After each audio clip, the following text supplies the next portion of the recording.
currency. The New World Order. Those are the roots of trouble. I imagine that right now you're feeling a bit like Alice, tumbling down the rabbit hole. Let me tell you why you're here. You're here because you know something. What you know you can't explain, but you feel it. You felt it your entire life. That there's something wrong with the world. You don't know what it is, but it's there, like a splinter in your mind, driving you mad. It is this feeling that has brought you to me. This is your last chance. After this, there is no turning back. You take the blue pill, the story ends. You wake up in your bed and believe whatever you want to believe. You take the red pill, you stay in Wonderland, and I show you how deep the rabbit hole goes. All I'm offering is the truth, nothing more. For we are opposed around the world by a monolithic and ruthless conspiracy that relies primarily on covert means for expanding its sphere of influence, on infiltration instead of invasion, on subversion instead of elections, on intimidation instead of free choice, on guerrillas by night instead of armies by day. It is a system which has conscripted vast human and material resources into the building of a tightly knit, highly efficient machine that combines military, diplomatic, intelligence, economic, scientific, and political operations. Its preparations are concealed, not published. Its mistakes are buried, not headlined. Its dissenters are silenced, not praised. No expenditure is questioned, no rumor is printed, no secret is revealed. But I am asking your help in the tremendous task of informing and alerting the American people. And now, welcome to another episode of Down the Rabbit Hole. Here's your host from federaljack.com. It's Popeye. Ladies and gentlemen, welcome to today's live edition. It is Sunday, January 13th, 2013. And today, on my live broadcast, I'm going to get into something that a lot of the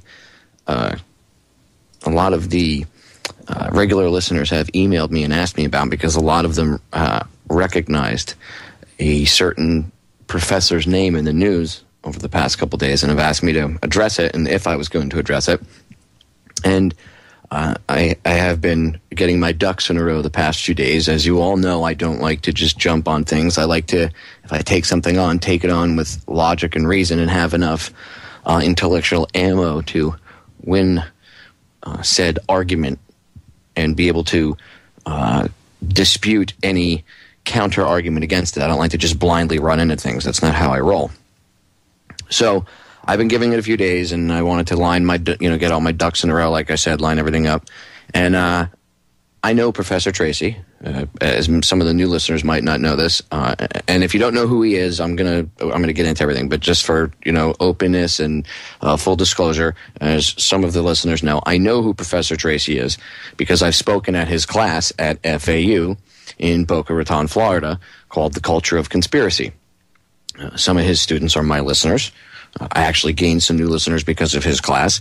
And there are people, there's a lot of good people out there. And it's not just, they would have you believe that he's just affecting the young minds. But when I was in there, there was the different times, there was this broad, diverse age group, from, I would say, 18, 19, and all the way up maybe into people in their late 50s in some of the classes. So there's more than just kids, vulnerable minds. There's a lot of people seeking the truth. Anyway, you've heard me talk about Professor Tracy and how good of a guy he is, and I know him personally, and that I can vouch for him. Well, I've been surprised over the years that he wasn't attacked already. So when I saw his name in the news the other day, it really wasn't any surprise to me. And when I didn't want to just jump on it and say, oh, I know him, he's a good guy, blah, blah, blah. I wanted to see why they were attacking him, the angle. And luckily, you guys will be able to actually hear his whole opinion on it later on this week. I'm sitting down with him Tuesday off air, and I'm going to record the interview, and then I'll play it live for everybody later in the week. But you're going to get to hear Professor Tracy's side of the story and what he has to say and his view on things. But last week I was able, during Friday in the afternoon before I went live in the evening, I was able to interview one of his students who happens to be an editor of the university newspaper, and he's a writer for Lifestyle Magazine down here in South Florida. So you're going to get to hear what he has to say from a student's perspective, someone who's been in the class and someone who's actually on the ground at the university who can, let you know. I don't want to spoil it. You're going to hear him. Just our conversation alone shoots down the mainstream media because he gives you the back end story and shows you what happened on the back end. But first, I want to give a little bit of an explanation as to who Professor Tracy is in case people don't know.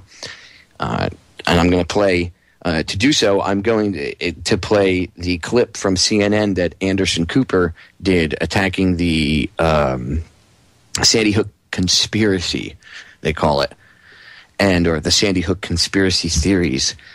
And they did this hit piece on it, and they opened it with an attack on Professor Tracy because at the time, obviously, he was a hot ticket item in the crappy news cycle. And you'll hear me get into that with Ryan, who's Professor Tracy's student that I interviewed. But I want to play the Anderson Cooper clip first, and I'm going to end up stopping it and ripping it apart. But I want you to hear their garbage attack on him. And then I want you to hear Ryan, who's an actual student and who actually witnessed the one episode where the mainstream reporter whipped some student up into a frenzy, and then the kid walked into the class and confronted Professor Tracy, and Professor Tracy, totally disarmed the situation and calmed everything down using logic and reason within a few minutes, because that's how he is. I mean, he gets you to think. He does his job. I'm telling you, there should be more professors out there in colleges like James Tracy. If you're a college professor and you hear this broadcast, okay, you could only hope to have the balls that guy has. And yes, I'll say it straight and to the point, just like that. He's got a brass set that wouldn't fit in a dump truck. It takes courage to go speak about what he does during his class. And by the way, ladies and gentlemen, he doesn't just go into his class and say, oh my God, the government did 9/11. 9/11 was an inside job. Oklahoma City was an inside job. Run in fear, hide in your closet. The Illuminati are coming to get us. That's not how he presents it at all, which you'll hear Ryan talk about it. But he uses logic. Professor Tracy sits down. He also shows him the other side of the story too. He also shows them a skeptical side of the story. He shows them different viewpoints on the matter and says to them, you make your mind up. Open your mind and do the research and look for yourself and come to your own conclusions. And that, ladies and gentlemen, is exactly what a teacher is supposed to do. That's what a college professor, a good college professor, one that is on top of his game, one that is doing his job correctly, not worried about politics or kissing butt, but worried about actually informing and enlightening people. I don't like to use the term educating because that kind of goes along the lines of programming and putting your own thoughts in someone's head. James Tracy urges his students to enlighten themselves. He shows the horse where the water source is and says, there's the clean stream. You choose if you want to drink from it. At least he shows them that stream exists. How many brainwashed professors out there don't have the courage to do what this man does? I mean, he has a class called Culture of Conspiracy. It really does. I don't think people understand the courage it takes to do a class like that on a university nowadays. Look at how he gets attacked. For a blog post, I may add, on his own personal blog that had nothing to do with this class. The media are the ones that are trying to tie it together and make an issue out of, which I think is kind of ironic considering what his class covers. His class covers media and exposes media bias and things. And here you have a perfect physical example of his class coming true. His students actually get to watch the media act like he has said they act. He doesn't have to point fingers and accuse or make the media look stupid. They do a perfect example and a perfect job of that on their own. It serves as a perfect example of everything he's taught. And I get into that with Ryan, and you'll hear all that. But we got a break coming up on us, so what I'm going to do when we come back, I'm going to get into the Anderson Cooper clip so you can hear this few-minute little snippet that CNN, how they attacked him. I want you to hear their asinine argument, and then you can hear the reality of the situation. And I'm going to have to stop it and diffuse Anderson Cooper a few times, but that just is the way it is. So don't go anywhere. We'll be right back. Debunking the mainstream media attack on Professor James Tracy. Ladies and gentlemen, we are back. I'm going to start playing this clip from CNN and Anderson Cooper the other night. Mr. Keeping Them Honest, right? Okay, Anderson, don't mention the fact that you're a Vanderbilt or that connections to the CIA or anything else like that. But no, you're Mr. Keeping Them Honest. He. Okay. See, he's a perfect hatchet man. He comes on with that smiley, giggly face, perfect hair. He gets you to trust him, and then that's when they have people like him, instead of having someone like Piers Morgan go at him and attack him raw, right? Because people would then look and go, wow, Piers, you're just being a dick, just like he is with everybody else. No, he's one thing. He's focused on the gun control itself. But they have Anderson Cooper do this special on the conspiracy theories of Sandy Hook, which, by the way, I find it interesting that if the conspiracy theories don't mean anything, and if the people are crazy who are putting all these things out, right? If everybody's a kooky nut job, woohoo, conspiracy tards, right? If that's the case and that's really how things are, then why do you feel it necessary, Mr. Anderson Cooper and CNN, National News Network, right? Communist News Network, Comedy News Network, really. Now, I guess, Conspiracy News Network, because you're talking about conspiracy theories. So why do you find it necessary to spend the time and money to attack this? Unless maybe, perhaps not all of them, but perhaps some of the things that have been speculated upon maybe have some merit. I know that at the very least, the red flags that have been brought up have merit, Anderson. But I guess that would be too much to actually ask you to do some real reporting, right? I guarantee you, ladies and gentlemen, we're not going to get 30 seconds into it. I'm going to have to stop it and yell at him. Well, we begin tonight, keeping them honest, with a story that is frankly hard to believe. You're going to want to sit down for this one. Bam. Not even, 7 seconds into it. Appeal to emotion. First logical fallacy. 7 seconds into the clip. First logical fallacy. Appeal to emotion. Ladies and gentlemen, you're going to have to sit down for this one. Trust me.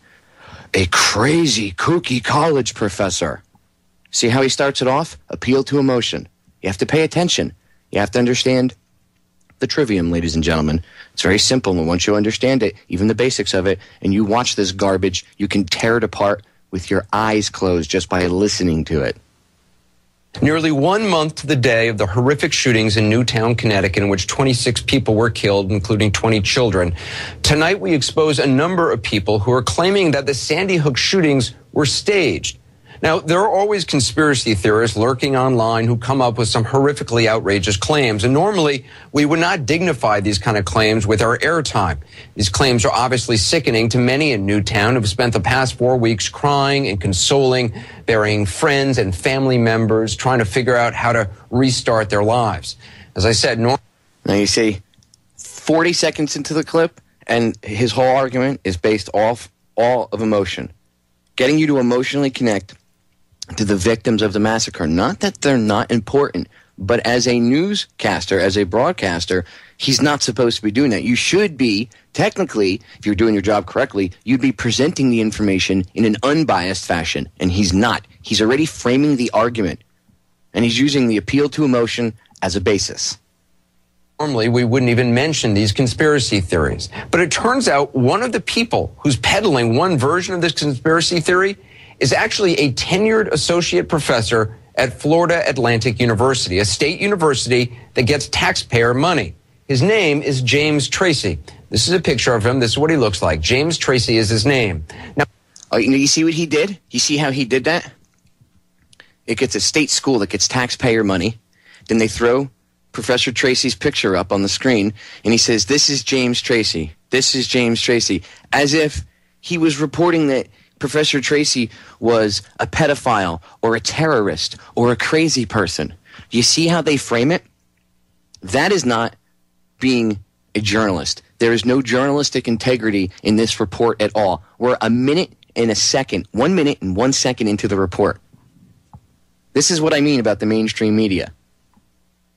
He claims the shooting did not happen as reported and may not have happened at all. Here's what he wrote on his personal blog, and I quote, "One is left to inquire whether the Sandy Hook shooting ever took place, at least in the way law enforcement authorities and the nation's news media have described." Tracy makes the case, if you want to call it that news organizations and the government may have worked together to dupe you, the public, in order to gain support for gun control laws. He even is suggesting that the government may have hired trained crisis actors to aid in this ruse. That's right, trained crisis actors. He's not convinced the parents whose children were killed are real. Now, I have to pause it because you see how Anderson is framing the argument again? Minute 43 into this clip. Minute 43. And he keeps staging it. He, him, Professor Tracy, he, him. It's James Tracy, it's James Tracy, it's James Tracy. You know, if you actually go read his blogs, he didn't say this is exactly what happened or this is exactly what happened. He pointed out the inconsistencies and the red flags. And we're going to get into that a little bit later. But I had to stop and show you because it's important. Cooper is trying to frame the argument in a certain way, so that way, once he frames it and he puts it in the context that he wants, he can then attack it. It's called a straw man argument. And he's using other logical fallacies to help push the straw man argument, such as the appeal to emotion. Oh, these people are very clever, ladies and gentlemen. That's why I decided to take the whole 2 hours today and destroy this and debunk this. By the time 7 o'clock rolls around, you're going to see this is all garbage. I guarantee you. Not that most of you already don't know that this is all crap, but I promise you, for those of you that might not know or might be on the fence, you'll be convinced by the time I'm done. Who they say they are. In his blog, Tracy, again, a professor, suggests they may have been, and I quote, trained actors working under the direction of state and federal authorities and in coordination with cable and broadcast network talent to provide tailor-made crisis acting, end quote. Tracy even cites a company called Crisis Actors that provides actors to use in safety drills and the like. Apparently, that is supposed to bolster his case. Now, by the way, there is such a company, and they are appalled by his comments. In a statement today, they said, and I quote, "We're outraged by Tracy's deliberate promotion of rumor and innuendo to link crisis actors to the Sandy Hook shootings. We do not engage our actors in any real-world crisis events, and none of our performances may be presented at any time as real-world event or as a real-world event." Now, when a local reporter caught up with Tracy...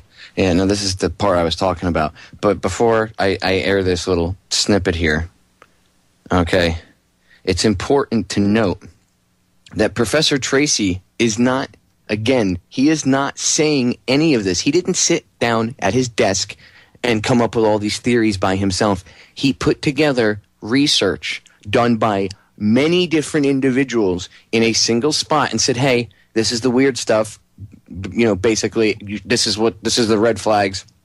You know, is this a possibility that they could have done this to, push for tighter gun control? Yes, it is a possibility. I know people don't want to admit that, and oh my God, that's horrific. How horrific that he could actually say that, how could Professor Tracy, such a horrific individual, how could this college professor, how could he say that? Well, I don't know, maybe if you look through history, you'd understand why he would say such a thing. I said this to Ryan Cortez, who's going to be my guest. He was the guy I interviewed. He's going to be the audio I play later this afternoon. But I said the same thing to him about it. And look, it's just a complete, I don't want to say hatchet job because that sounds hacky. It's a sophisticated attack on Professor Tracy's character for having the balls to stand up. And what they figure, if they can make an example out of him, perhaps other college professors won't have the courage to stand up the way he does. Well, I urge every professor out there that sees this, Do the exact opposite. Be inspired by Professor Tracy and have the balls that he has and stand up and do something and try to fix things. We're going to break. We'll be right back. When we get back, more with Anderson Cooper. We are back, ladies and gentlemen. Make sure you stay tuned in all day today after my broadcast gets off the air, 7 to 9. You got the Freedom Link Radio with Joe Joseph and Mr. Timothy Watts. And today is Sunday, so you all know what that means. Conspiracy Chronicles. And those two never fail to bring their A game, especially when it comes to the Conspiracy Chronicle episodes. They do a crap load of research. So do yourself a favor. Make sure to tune in 7 to 9. Then, of course, just stay tuned in 9 to 11, because then you have Mr. Ken Hildebrand, my boy, my buddy, one of the most hardcore, pissed off, curmudgeonly old Marines I know. And I love his take on things, even if I don't agree with everything Ken ever says. Ken's fun to chat with. He's fun to debate. And let me tell you something. He's one smart dude. And he's got the New World Order, or the Dark New World Order, or whatever you want to call them. He's got the scumbags nailed down. And it's interesting. I've watched Ken's awakening, coming from when I first met him. He was a little bit neoconish, and now he's grown so much. So make sure you tune into his broadcast, The Information Nation. Love you, Ken. I know you're listening, buddy.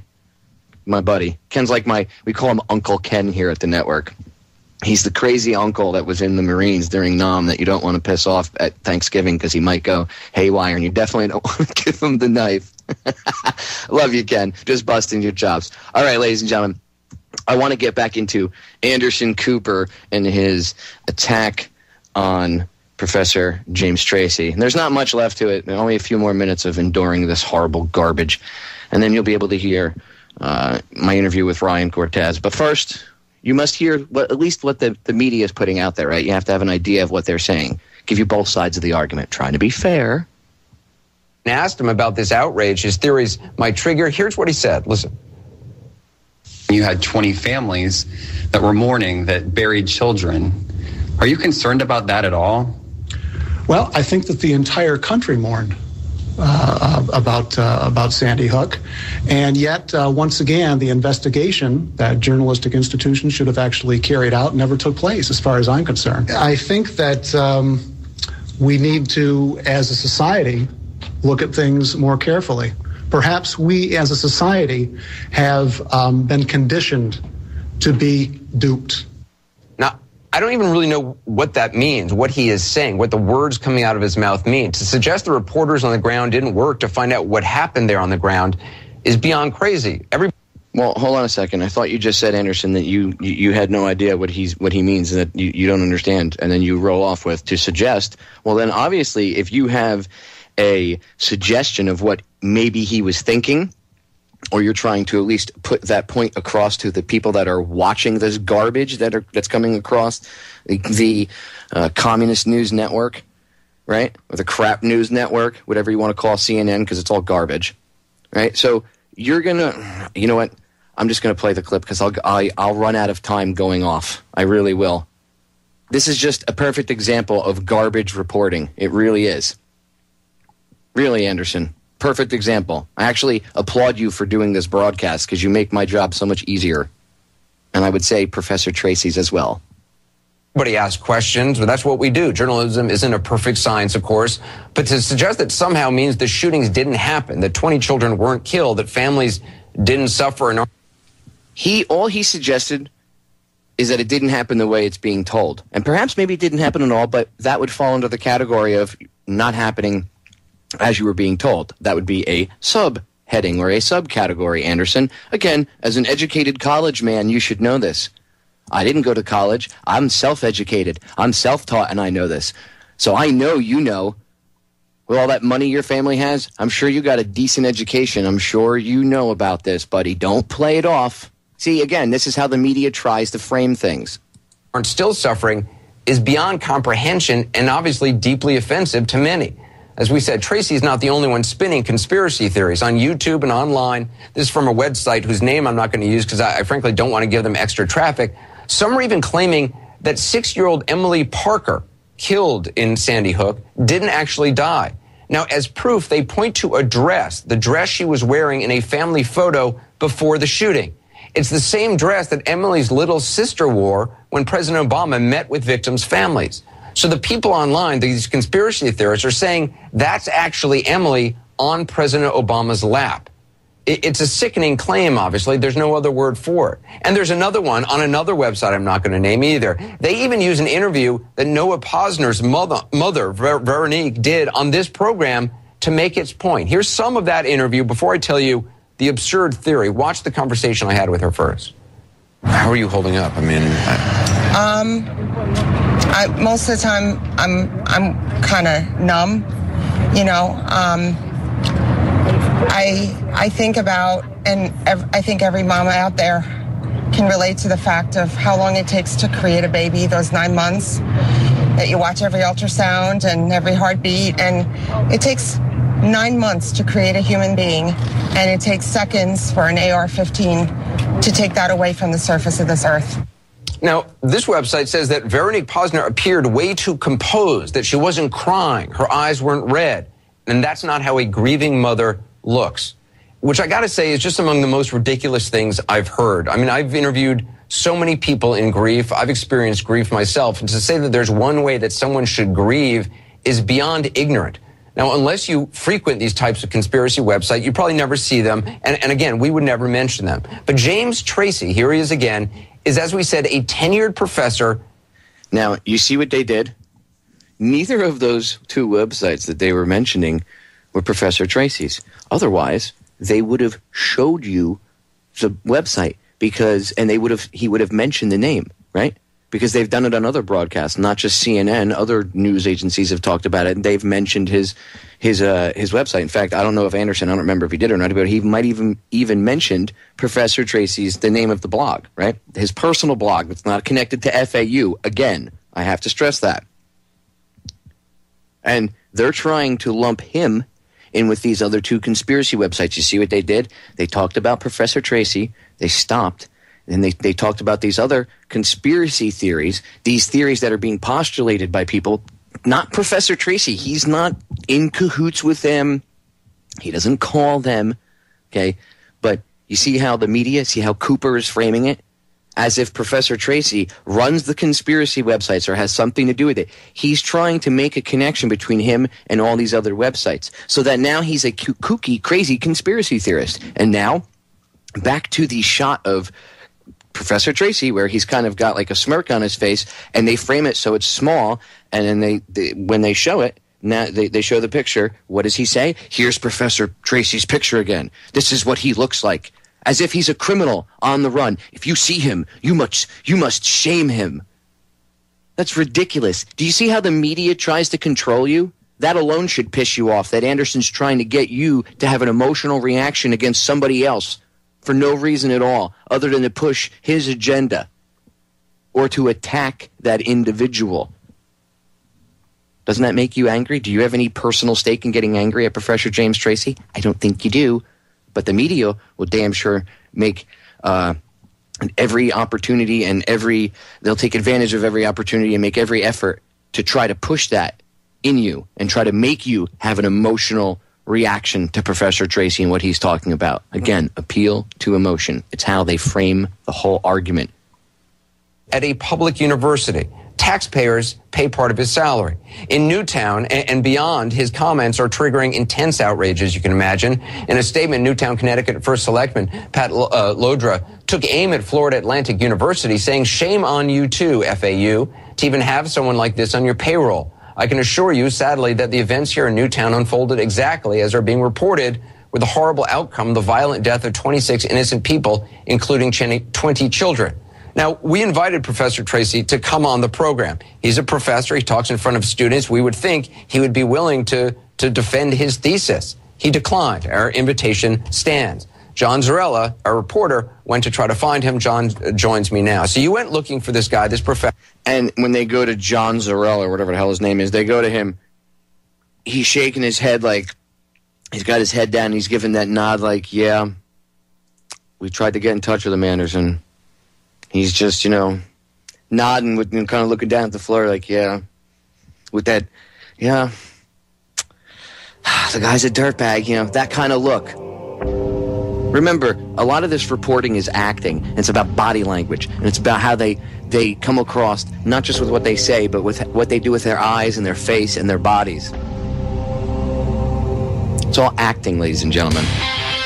We'll finish up with this garbage report from CNN when we get back, and then we'll get into some actual factual reporting with Ryan Cortez. We'll be right back. All right, ladies and gentlemen, we're back. Let's finish up this quote-unquote, doing air quotes, report by Anderson Cooper on the conspiracy theories surrounding the Sandy Hook Elementary School shooting. And, of course, the first part of it, at least the first 7 to 10 minutes of it, is an attack, like almost half of it is an attack on Professor Tracy alone.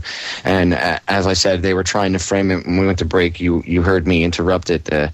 Anderson and their reporter, one of CNN's reporters, are feigning disgust and I guess professional, whatever you want to call it, anger at Professor Tracy for not wanting to come on the broadcast. I mean, after all, he's a professor of communications and he teaches media and stuff. Why would he not want to come on? This is a media broadcast. Well, perhaps, Anderson, because he's smart enough to know that you would ambush him, cut his mic off, and make him look like a moron. Or if you tried to do a pre-recorded interview, then anything is game. You could cut it up and make him look like he said green Martians are coming down from outer space and they're going to run the country and we can't do anything. We might as well give up and join them. And that's the kind of crap that they do. We all know they do because I've seen people get interviewed. I've seen the live interview where CNN interviews them, right? We've been videotaped it with my camera at certain occasions. Down here, even at protests and stuff, you'll see the mainstream media, whoever's around, they'll do an interview, and you see it live. And when you see it on the TV, if they're not literally streaming it live from on the ground, if it's been a pre-recorded package, they call it, it's edited. A lot of times they make people look stupid. They'll take, out of a 5-minute interview, they'll take a 10-second snippet. So yeah, Professor Tracy's smart for not coming on, Anderson, because all you guys would do is set him up and attack him. So I applaud him for having the intelligence to not walk into a trap. Sir. And again, we like to offer people a platform, and if they have an argument which is valid, we want them to express it and see if it actually holds up to scrutiny. You caught up with him. What did you learn? Yeah, and Anderson, we absolutely tried again today to get him to come onto your program live this evening, or at the very least to give me an interview on camera to explain his positions. And Professor Tracy said that he just was not willing to do it at this time. So we went to his house this afternoon, and he respectfully declined to come outside and meet with me or talk with me at all today. And by the way, I think it's despicable that you guys went to his house and purposely walked up and down the street with the cameraman focusing on you, whatever your name is, Mr. Reporter, walking past mailbox numbers and focusing just enough that you can see the mailbox numbers. That's despicable. That really is despicable. And if anything were to happen at all to Professor Tracy or his house or his lawn, the air surrounding his house, if I were him, I would sue you and CNN for everything you people own for doing that. How dare you do that? How dare you go to his house? You know what? I call on the alternative media to go to Anderson Cooper's house and this guy's house. We should go to your houses. We're going to show up at your houses at 5 o'clock in the morning, and we're going to ask you about being mainstream media shills and what it's like to work for the dark New World Order and what it's like to push an agenda that at the end of and after it's been set into place, you're going to be tossed aside and thrown away like the trash you are. You bootlicking scumbags. How dare you go to his house? How dare you? You show the street. You show it on video. I know what that's about. I would consider that a veiled threat, and if I were Professor Tracy, I would seek an attorney and I would sue you people. I'm willing to bet there's some attorney that would find some legal precedent to nail you to a wall for that crap. That's despicable. Because he wouldn't come on and walk into your trap. He had no problem setting up an interview with me. It's because he knows I won't trap him. He knows I won't ambush him. He knows I'll give him a fair interview. Disgusting. He did say during 2 telephone conversations I had with him today, during the first conversation I had with him, he said that he would provide me an email response to some of the criticism that he has. And, of course, real player, for some reason, has to crash. Let me see if I can get the clip going. No, of course, it crashes. But... I can't even stand the rest of it anyway, so maybe it was forces outside of my control intervening, so I don't have to hear it anymore. Professor Tracy puts out, and he emailed the guy back, and it says, "I apologize for any additional anguish and grief. My remarks, and how they have been taken out of context and misrepresented may have caused the families who have been, and I'll play it here a little bit. So I can get through. Oh, here you go. Placing him in a severely negative light." He goes on. All right, it's back. So basically, he before it crashed, you heard he was talking about the email that Professor Tracy sent out, and he responded. And hopefully, the audio's not too cut out too much, and you'll be able to hear what he said. But he said, he basically said that what he said was taken out of context, and it was turned into sound bites and little headlines, which is exactly what the media does. And then now they're acting like they don't do that. It's exactly what you guys do. It's like the woman who shot the guy in the basement the other day. The guy broke into her house, and she was on, I guess she called 911, and she called her husband, or her husband called 911, whatever, and she was in the basement or the pantry, whatever the hell you want to call it, with her kids, and she had a gun, and the guy opened the door, and she shot him 5 or 6 times. She shot 6 times, hit him 5 times, I think. And then the guy still got up, ran out of the house, and collapsed. You know how they reported that? Trigger-happy woman shoots man in face 5 times in front of children or something like that. So something to that effect. But it was trigger-happy woman or trigger-happy mom shoots man in face 5 times.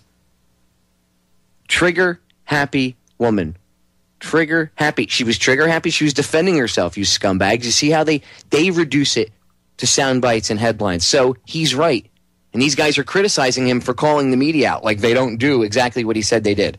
To say he's confident he's put forth questions befitting any decent and reflective citizen, journalist, or scholar. And he concludes by saying, "I apologize for any additional anguish and grief my remarks and how they have been taken out of context and misrepresented may have caused the families who've lost loved ones on December 14th. At the same time, I believe the most profound memorial we can give the children and educators who lost their lives on that day is to identify and interrogate the specific causes of their tragic and untimely demise." End quote. Anderson? So I know you also asked the president by the way, what is he a professor of? Is it like media studies or something? Yes, in communication. He's in the Department of Communications. That is correct. Okay. Interesting, the guy who's in the Department of Communications does not want to communicate to the media or address this in the media at all. But you asked the president of this college, of this university, FAU, about it. What did she tell you? Are they standing by him? Right. We talked to President Mary Jane Saunders, and they are clearly distancing themselves from Professor Tracy. We want to make it very clear that he was speaking as an individual. He was not speaking in his role as a professor at FAU, and the university has a very different statement about the shootings, the terrible tragedy that took place in Newtown, Connecticut. The university does not support this position, and I personally am heartbroken about the additional stress to these families at this time. Now, there's no word on what the university could or would do, Anderson. He is a tenured professor, as you mentioned, and in fact, the blog that he writes on is not in any way affiliated with the university. Now, look, people are free to express themselves as they want, but I think, if he's a legitimate professor, he should be willing to defend his statements. And again, I just want to reread what he said. If he's a legitimate professor, he should be willing to defend his statements. So his legitimacy is based on whether or not he'll come on your garbage broadcast and get ambushed by you and the rest of the staff at CNN. Yeah, well played, Anderson. Again, he's trying to frame it that if you don't go on his show, you must be illegitimate and your argument is invalid. everything here, ladies and gentlemen, this whole argument that you've seen here in the first hour is one logical fallacy after another. It's a giant straw man argument, okay, framed using an appeal to emotion and then backed up with many different logical fallacies, including ad hominem attacks, to bolster the support. Because a straw man argument is he can't debate Professor Tracy and say, well, you know, what do you think is shady? Well, you know, there's news reports about this or there's news reports about that. No, he picked some of the crazier sounding stuff that Professor Tracy he didn't postulate these theories himself. He didn't come out or sit in his basement, you know, with a bottle of whiskey like a crazy, kooky, tinfoil hat-wearing conspiracy theorist and come up with. These were, and I'm not saying that's what the guys who put them out there did, but these are other different blogs. And he tries to frame it that he's a crazy, kooky conspiracy theorist with tinfoil hat, and he tries to connect everything to Professor Tracy. And if he was really a legitimate professor, blah, blah, blah, blah, blah, blah, blah. I'm not even going to give this any more time because I got hour two. I got to give I want to give hour two to my interview with Ryan Cortez so you can hear what we had to say. But now you see, perfect example. This is Sparta! The mainstream media is garbage. I just destroyed Anderson Cooper's argument using logic. I didn't yell, scream, or nothing. See? Very simple, ladies and gentlemen. All right, hour one up, hour two coming up. Don't go anywhere. When we get back, hour two, I'm going to play my interview with Ryan Cortez. Don't go anywhere. Well, ladies and gentlemen, we are back with hour number two here on today's live edition of Down the Rabbit Hole. I am your host, Popeye from FederalJack.com. And today I am debunking the mainstream media attack on Professor James Tracy from FAU down here in sunny South Florida. And if you haven't heard hour number one, I urge you to go back later on and listen to it in the archives or on YouTube or wherever and check it out, because I completely destroyed CNN and, for that matter, any other mainstream argument, because they all use the same garbage talking points. I destroyed their argument and their attack on Professor Tracy. Now you're going to get to hear from Ryan Cortez, who is one of his students at FAU, and I interviewed him the other day. And it's pretty much going to take up the rest of hour number two. So I want to play it, and coming in and out of the breaks, I'll let you know when the breaks are coming up. But I want you to hear this interview. And ladies and gentlemen, it's important to remember that even if you do not think that Sandy Hook, there's anything shady, even if you buy the official story, right, and you don't think there's a conspiracy. And as I said, in the beginning, I wanted to take my time and look at things. Now, from my viewpoint, I still have to look into it further, but from what I've seen, there's a lot of red flags and a lot of shady stuff. So, I mean, at the very least, it warrants a very deep look at everything that is being mentioned. And remember, free speech isn't about what you agree with. It's about the right for somebody to say something that you don't agree with. Okay? Because and if you don't agree with somebody and you say, well, I don't like what they said, they shouldn't be able to say that, you should ban that. Well, what happens when somebody doesn't like what you have to say? Then you get banned. It's the same thing. So even if you don't like what someone has to say, you should stand up for their right to say it. It doesn't matter.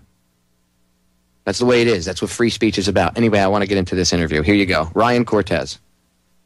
You've all heard me talk about how I support free speech no matter what, and you've all heard me talk about how even if I don't agree with somebody's speech, them having the right to say it is important, because then if I disagree with their right to say something, my speech can be taken away as well. In this case, a college professor who happens to have an open mind and teaches students to have an open mind, in his off time has a blog, and he's being attacked for the material he posted on his blog. Now, it's not like he went on his blog as a professor representing the university. This was a personal blog, his own spare time. He wrote this article, and it pertains to the Sandy Hook Elementary School massacre. And he does not believe that the official story is the way things actually went, and he's just questioning it. He's actually not even trying to come to any definite conclusions. He's just pointing out some really glaring red flags. And the man has been attacked. I've spoken at his class. His name is Professor James Tracy. You've all heard me talk about him on air before. I said that he is an example of what a college professor should be. I've said it multiple times. You guys have heard me talk about him over the years because I've spoken at his class, I think it's 3 times now. And he's under attack. James is under attack hardcore. I've decided to sit down with one of his students. And he's not just a student of Professor Tracy. He is a journalist in his own right. He's the senior editor of the University Press at FAU. And he also writes for Lifestyle magazine. So he's not just some Johnny-come-lately, know-nothing student. The guy's got a good head on his shoulders, and he's very grounded, and he's open-minded, which I respect that. And he interviewed me the other day for a piece on that he was writing really quick, just a commentary piece about the situation, what's going on right now concerning Professor Tracy.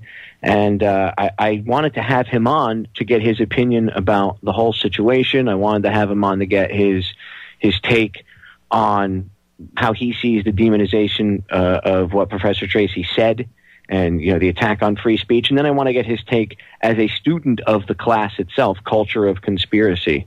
I want to get his take on what he's taken away from the class itself and what he, you know, how he feels about the class and, you know, the other students perhaps learning from it, and how he feels about Professor Tracy having the opportunity to even present this class, which I've said is amazing in itself. I'm surprised that a college or a university would even allow a professor to teach a class about the subject that he does. And believe me, ladies and gentlemen, if you happen to be in the Boca Raton area or South Florida area and you are going to FAU, I urge you to sign up for any of Professor Tracy's classes. Now, I don't make any money for that.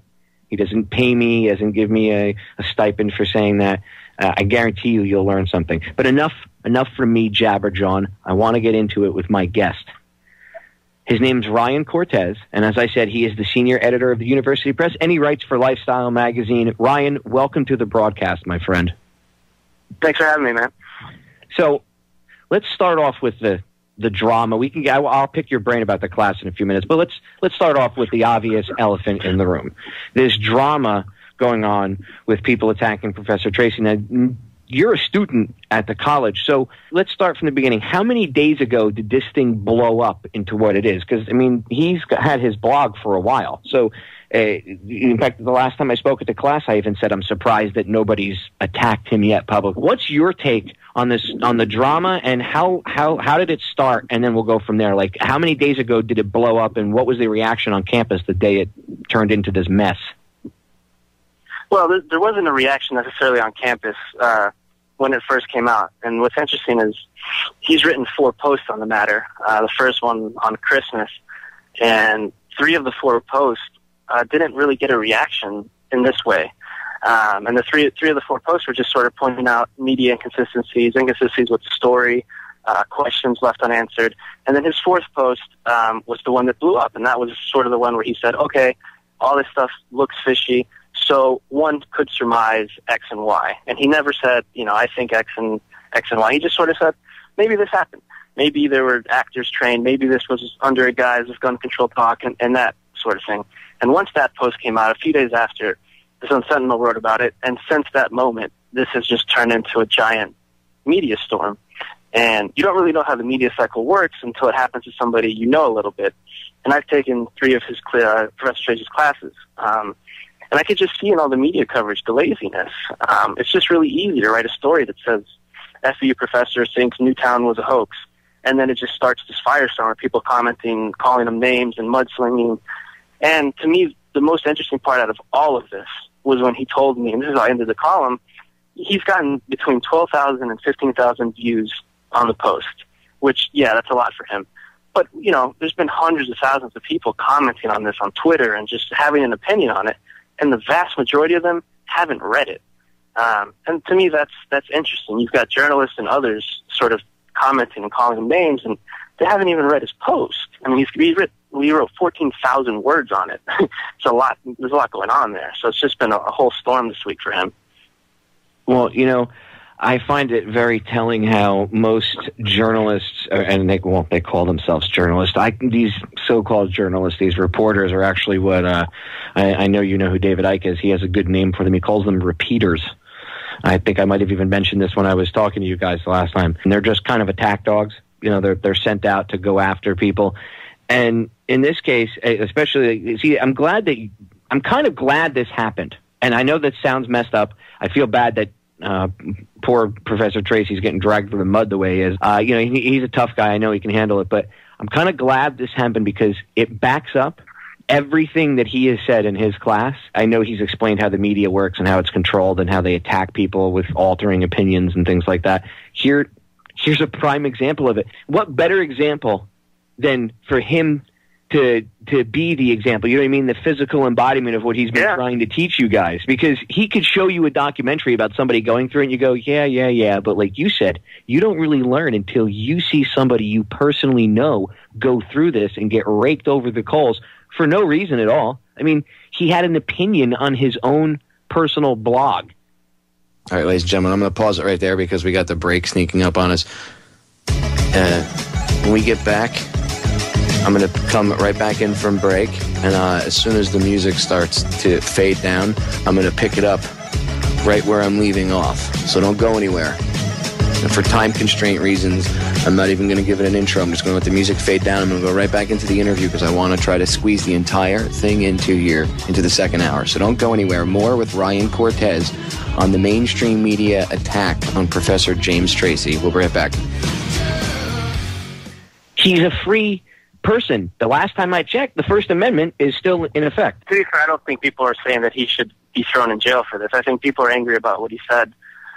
But it's such a teaching moment, like you said. I mean, he teaches us about conspiracy panics and just sort of the reaction to somebody who gets labeled a conspiracy theorist. And everything they said gets kind of thrown out the window, and the focus is on, well, you're crazy. And I thought one interesting example, I talked to one student who was walking around campus, and mind you, classes started last week. So this class he was going to, it's the first time he's meeting him. And this student had a class with Professor Tracy. And a TV reporter is wandering around campus and sees the student and says, hey, do you know who Professor Tracy is? I want to talk to some students that know him. And he said, oh, funny you should ask. I'm going to his class. This student had no idea about what Professor Tracy wrote. So the reporter tells him, and she just frames it as, well, he thinks Newtown didn't exist. And this angers the student to the point where he walks into the class with the reporter tailing him, and he confronts Professor Tracy about it and says, do you really believe that this didn't happen? I don't understand that. And he explains the whole post basically to the student.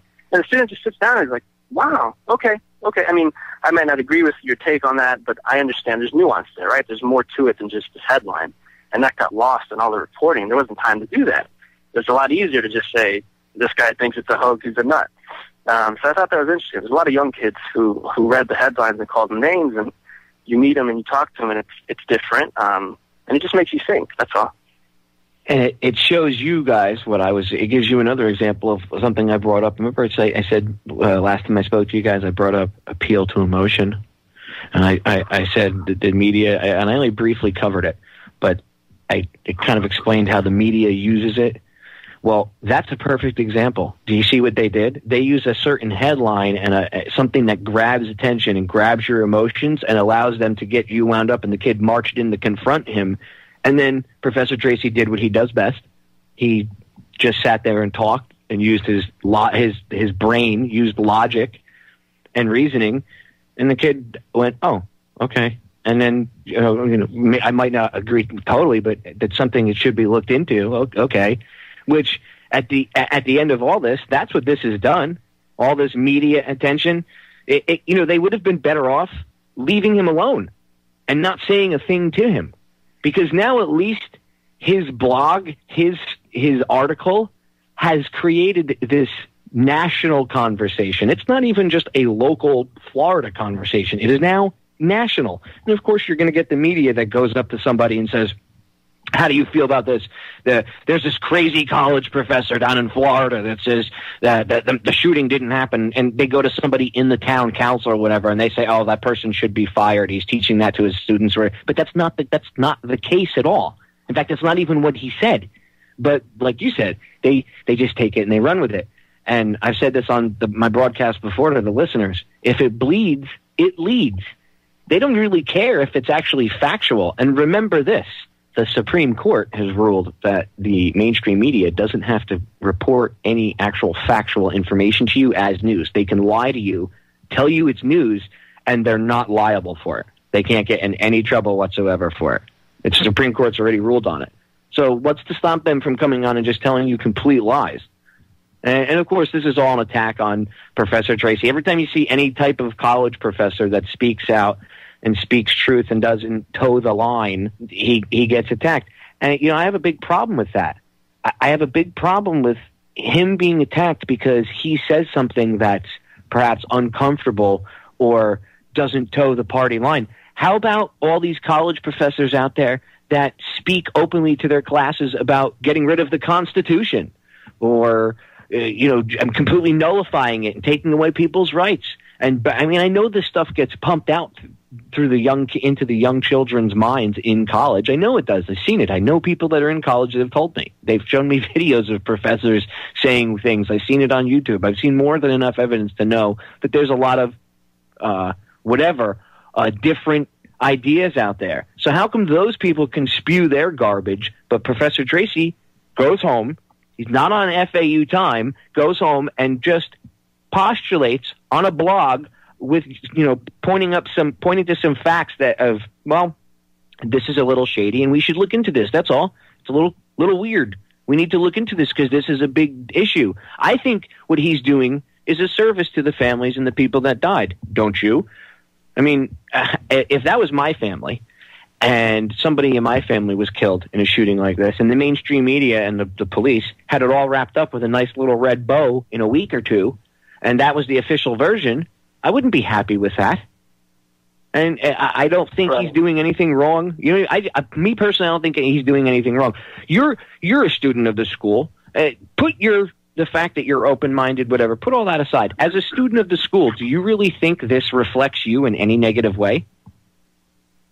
No, I don't. I think his opinion stands for itself. But that's how the media cycle works. It gets tied back to FAU. And that's one of the things I asked him about was just sort of the idea of, do you regret that fourth post? Because you could have said all those things you said otherwise. You could have said that there was missing questions and missing answers, and there's just stuff here that we don't have, and maybe we should look into that more. And you could have left out that other post with some of the things that you thought may have happened. Do you think you regret that? And he kind of looked at me and said, well, do you think that would have got the same reaction? And he's right. And he's a media professor who knows media very well. He's not surprised by the anger here. I think he's surprised by the amount of people. But, to me, what he wanted out of all this was for people to read his post and not agree with him, not say, I think it didn't happen or whatever. They just wanted, he just wanted people to read it and say, he's right. There's a lot of stuff missing here. Maybe we should look into this more. And then once I read and I look into it, I'll have my own conclusion and my own thoughts on what really happened. And it's not to say that the event didn't happen. I don't think he ever said that. He was just sort of pointing out the stuff that was missing. No, and he speculated. A little bit that could have, in that direction. But he never ever said, he never came on and from what I've seen, it does not definitively say to me it didn't happen. And of course, I've seen a lot of the interviews of what you're talking about. I've seen them on TV where they asked the one of the local students or whatever, and you hear, he should be fired.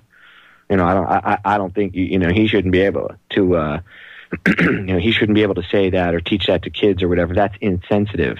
Well, hold on a minute. All of a sudden now we need the PC police because of freedom of speech? Well, you might say something that offends somebody. So grow a pair.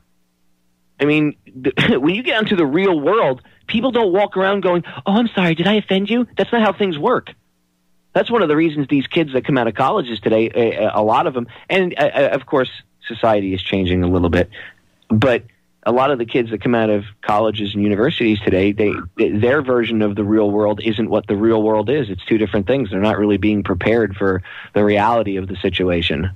Maybe in the future, if they get this, Brave New World, idiocy, zombie-like state of everybody going on, and it'll be easier and there'll be less culture shock for these kids when they get out. That's the thing, though. It's not like Professor Tracy's walking up to that class and saying, "I think 9/11 never happened. I think Bin Laden's fishy." He doesn't talk like that. No, I've been there. He doesn't speak like that at all in that class. Well, that's what's interesting. If you read every single story written about him, not a single reporter took the time to sit in on a class. Don't you think that would be interesting? You're gonna write about him. No one's gonna sit on the class. That's not a good idea to see how he teaches. Because if you read his writing, that's how he teaches. It's sort of like, look at this. This is a little weird. this is a little odd too. What do you guys make of this? Is that fishy to you? It's not taught in a way where he's pounding down on these ideas to us. It's just not. I actually give him credit for showing you guys both sides of the coin, because, like, him and I have talked, and he was telling me the last time I was chatting with him, he was... I'm going to pause it right there, ladies and gentlemen, because the break's coming up. Again, same thing, coming back out of the break. I'm going to wait till the music fades down, and I'm just going to pick it up right where we're leaving off. So don't go anywhere. More with my interview with Ryan Cortez about the mainstream media's attack on Professor James Tracy. We'll be right back. Tell me that one of the things he gave you guys was a book, and I don't remember the title of it, but it was basically it was like against conspiracy theories, like it was something, not for them. And that's balancing it out. I mean, obviously I've seen he sent me the copy of the curriculum. He sent me a copy of his syllabus, and I've seen what he has planned for the classes and stuff for you guys. And I think he goes about it in a really good way. I mean, I was impressed the way he laid it out, week by week and everything, and he broke things up, and he was very selective about what movies he screened in class and who he has come speak. I give him credit for what he does. I said it in class, I said it in the interview, and I'll say it again. It takes a brass set of balls for him to do what he does as a college professor. It really does. Yeah, and I think the class is set up sort of interesting, like you said. I mean, it's set up almost in half, where you've got movies and stuff like that, readings that we'll watch and read. And the other half is discussion, and it's healthy. It's a bunch of people talking about their ideas, and he's not looking for you to agree with what he's presenting. He's looking for you to think. When he gets turned off is when your mind stops working, when you're not thinking. And I think he's okay if you raise your hand and say, I disagree. I've written papers for his class where I'm like, yeah, I don't know, I'm not in on that one. But it's thoughtful, and he just wants your mind to raise. He's big on the phrase, don't be a sheep. Don't just take everything that gets said to you and believe it. Dig a little deeper, ask some questions. And there's just that element there where people don't want to be wrong on anything, and the idea of pointing out that the media is wrong on coverage offends people for some reason. I don't really understand that. It's kind of, again, it's kind of surreal how he teaches a class about media, and here you have journalists coming in and critiquing him, and they don't even realize it, but they're making his case for him about how inept the media is nowadays. They really are, because they're showing you guys as the students who know Professor Tracy and understand the class and understand things right now, and you guys have kind of a better understanding because of the movies and the topics and the guests. So now you're looking back, and now at the end of the class, you get to experience this whole mess, and you go, wow, he is right. There really is a problem. There really is something wrong.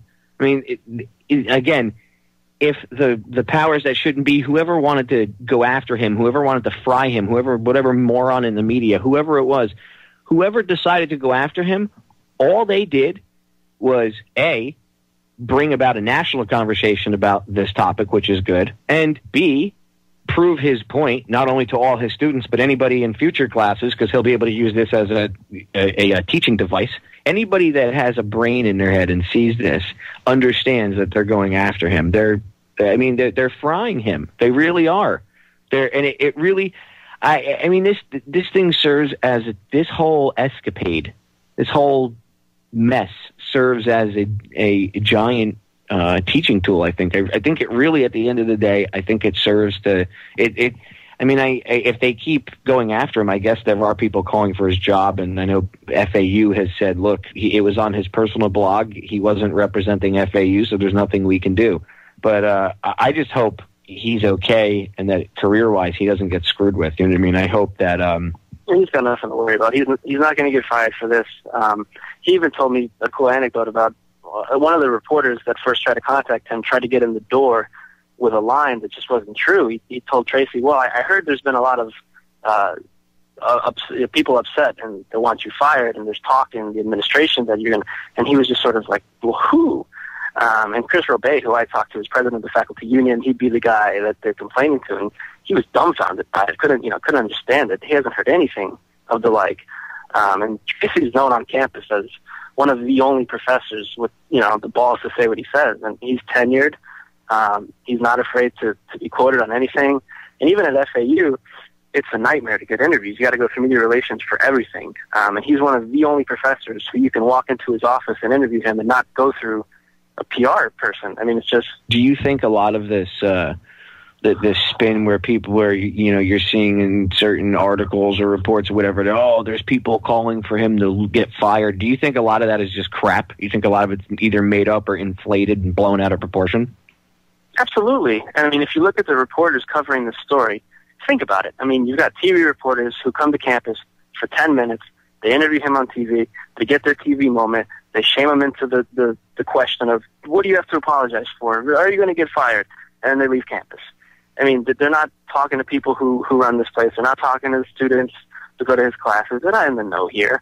I mean, if you really want to write about something like that, you have to know the situation, which is why when I saw this all happening, I was like, I'm in a unique position to write about this. I've taken 3 of his classes. I know the students who are taking his class now. I know the people above him that could fire him if they wanted to. None of that's true. But, I mean, the reporting's lazy. And, I mean, there's elements here. I don't think the reporting's lazy because they want to be mean. I think it's just part of the media cycle. It's a poor media cycle. And it's just, we've got 30 minutes to do a story. We got to do X and Y. Let's go get them on camera and do this and leave. And, I mean, that's just what the media has evolved into. There's not enough time and nuance to go do what I did. And that, it's just not.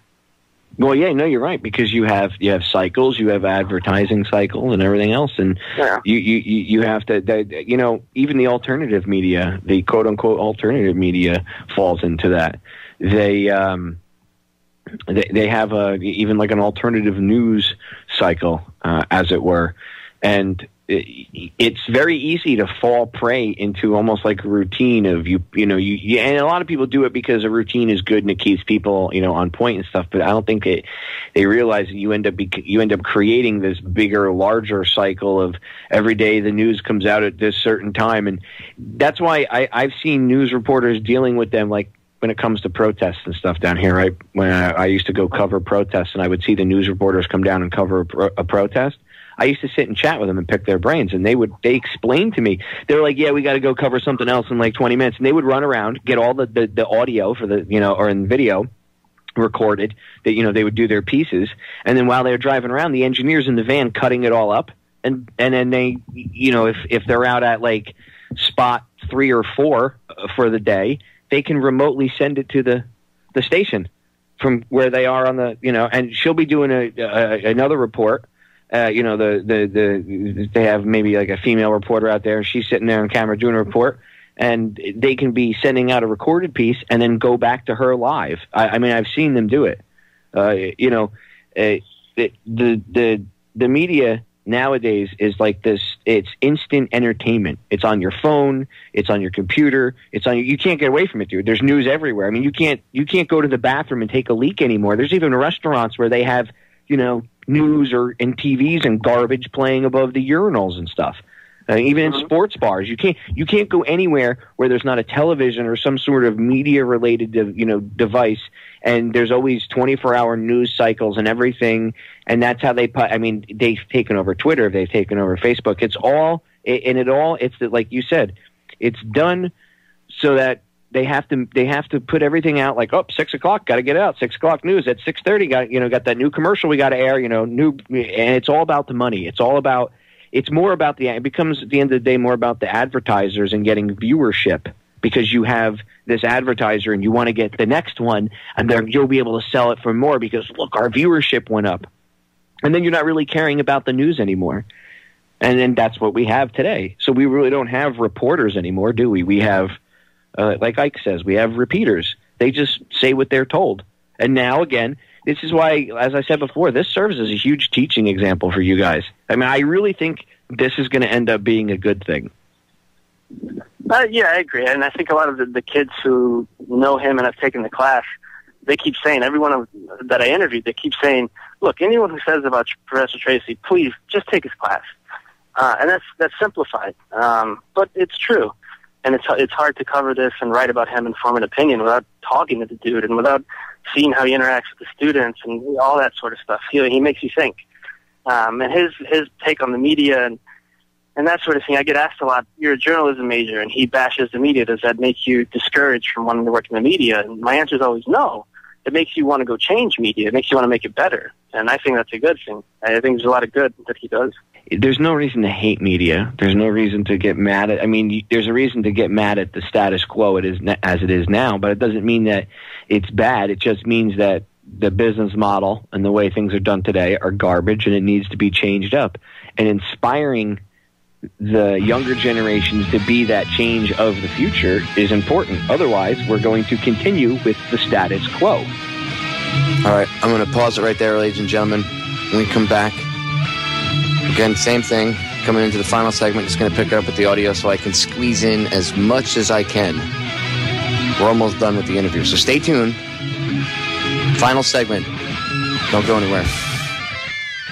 And I know it's much easier for people to not look into this stuff and worry about Dancing with the Stars, but it is important.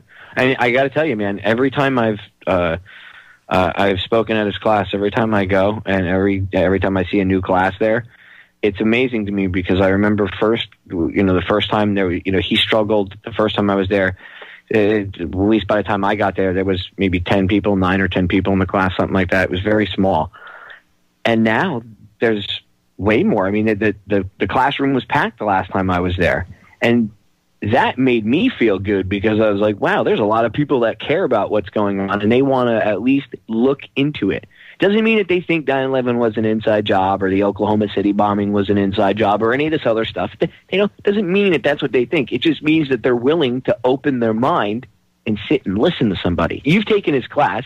He doesn't sit and tell you guys this is what you should think, right? He just says to you, he presents information and says, this is what it is. Take it for what it's worth. It is what it is, right? He doesn't force anything down your throat.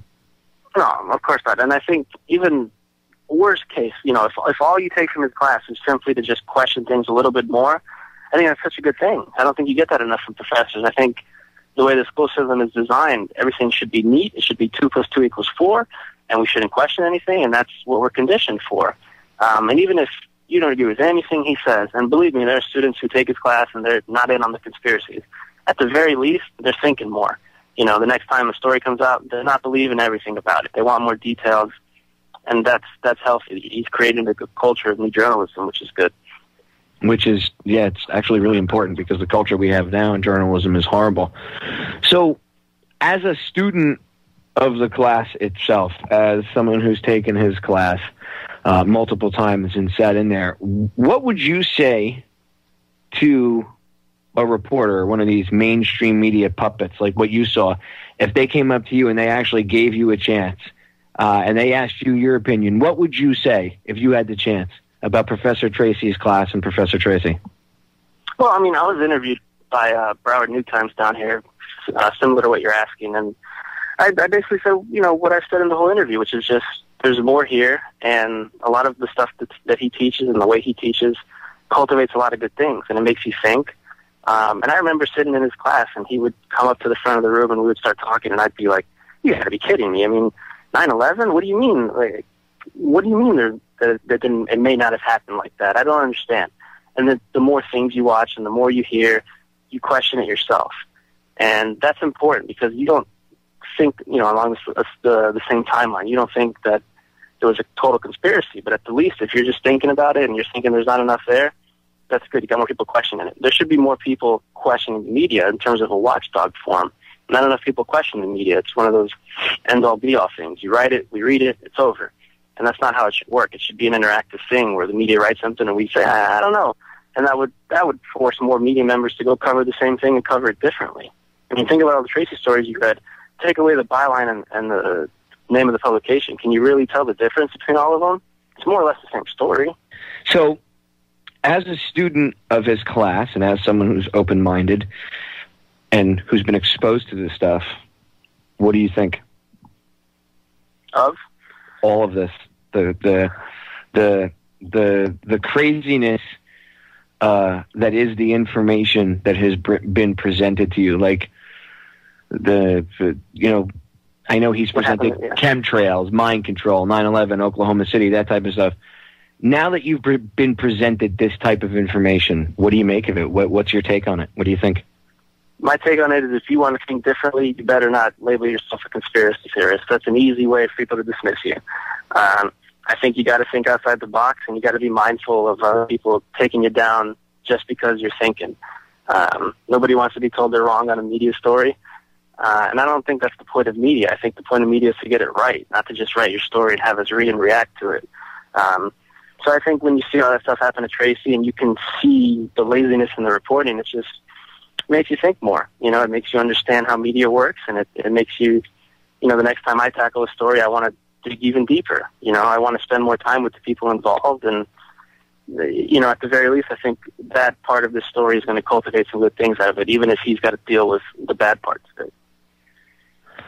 Yeah, I mean, at the end of this, I do think there will be a positive outcome. Like I said, at the very least, you guys, this is almost like a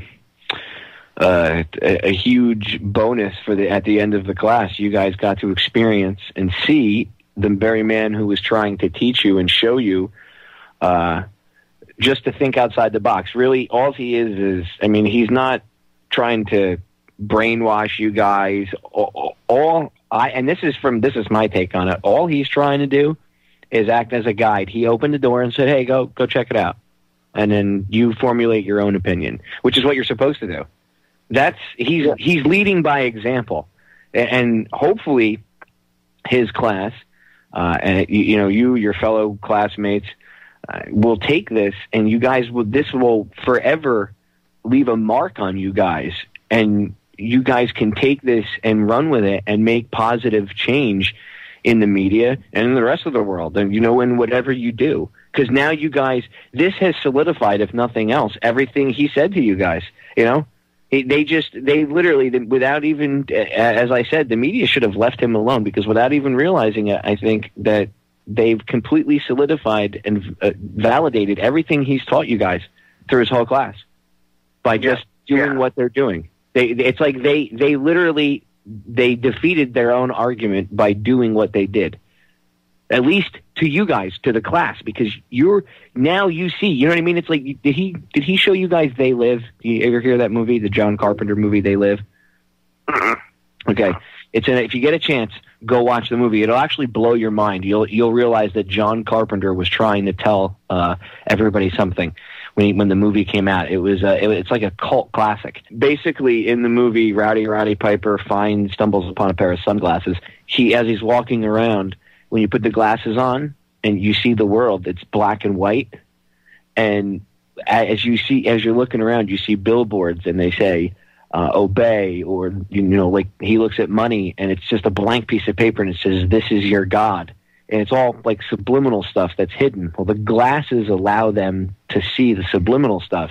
And then he starts to realize that not everybody's human. Some of them are aliens. And it's these aliens that they look like humans and they mimic themselves as humans, but they actually rule the planet. And it's this sinister conspiracy. And basically the idea, the reason I say it's like They Live is because in the end of the movie, the only way the human race was woken up was they broke into the news station, because the news stations were putting out a signal through their news broadcasts that kept everybody baffled and retarded and, you know, buying into everything and doing what they do. And they killed the signal, and as soon as they killed the signal, everybody could see what they were. Everybody could see things. They looked around and they could see the billboard said, you know, consume, obey. They looked at the money and they could see it said, "This is your God." They looked at magazines and it said, obey, obey, obey, you know, procreate, have children. Right. And it at the end, everybody kind of, you know, that signal got blocked. They woke up. So it's going to have the same effect. You guys are now going to have those sunglasses on because of his class and because of the experience of what the media did with this. You guys are now going to have that permanent pair of They Live sunglasses on. And after you watch the movie, mark my words, after you watch the movie, you're going to be like, wow. It's just like the Matrix. Once you understand the hidden things in the Matrix, because the Matrix is actually an allegory to tell you what's going on. All of them, all three. And when you understand all three parts of the movie, and you start, it's the same thing. Trust me, you're a very smart individual, and you're already pretty awakened and aware as to what's going on, and you're already willing to think outside the box, go watch the movie They Live, and then send me I want you to send me an email after you watch it and tell me your thoughts on it. But yeah, that's pretty much what's happening to you guys is the the whole, you guys are wearing the sunglasses and you're seeing what's going on. What are your final thoughts on this whole matter, media in general, anything? What are your final thoughts?